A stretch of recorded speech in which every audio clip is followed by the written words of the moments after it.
This is me. No, not this. Yes, me.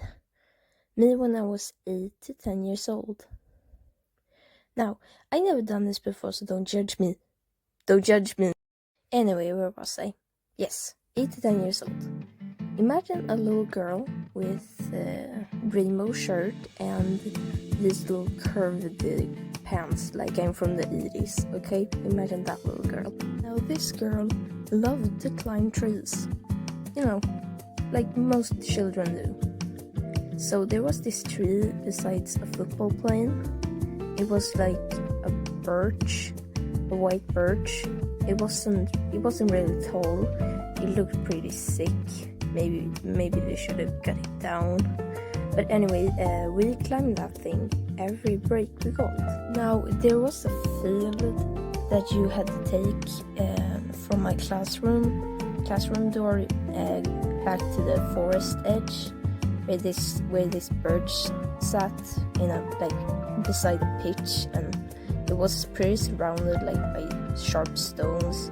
Well, not sharp, they were rounded. One day I ran from my classroom over this field and up to this tree. I wanted to get there first because, well, that's something we did every day. We made our way to the tree, and the one who got first got the big sight from the highest point of the tree. So I ran to that tree and jumped on this stone that then I could latch onto the first branch up above my head. And I did that, climbing up like 3 branches.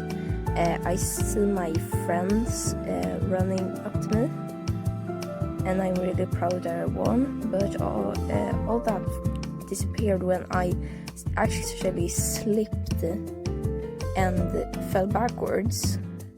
And now I attempted to catch myself, but my leg got stuck in a branch. My friend screamed a little bit as my leg twists slightly and I fall back onto the stone, right onto my head. Now it didn't hurt immediately. I felt like my soul had been left up there before it landed in me, and I started crying like a normal child. Now it didn't take long before my friends had brought a teacher. After that it was pretty fussy, like I didn't remember anything, or it was just too long ago. Anyway, I think I know. My parents rushed me to the hospital after the teacher took me back to school, and they actually x-rayed me and didn't find any damage on my skull. But they didn't know if there was any real damage, so they had to wait for like 12 hours so if they could check if I had a concussion, or maybe I had to get an operation or that.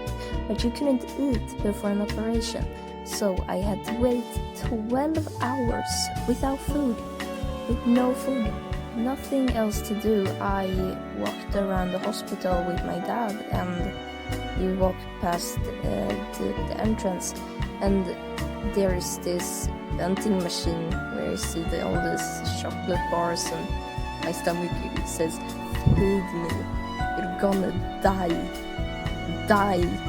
But no, I wasn't starving. I got food from like this tube into my arm. It was one of those rolling things, so I could take it around the hospital, because you can't keep an 8 to 10-year-old in a bed for 12 hours, do nothing. When those 12 hours went on, they tested me, like flashing lights in my eyes and see if I still had a reaction, which I did. Yeah, I didn't have any brain damage, probably. So me and my dad, we left the hospital, and I was really hungry, so he went by and bought me a hot dog. It was barely enough. I was still hungry after that. I appreciate it though. Now this is the reason I'm actually afraid of extreme heights.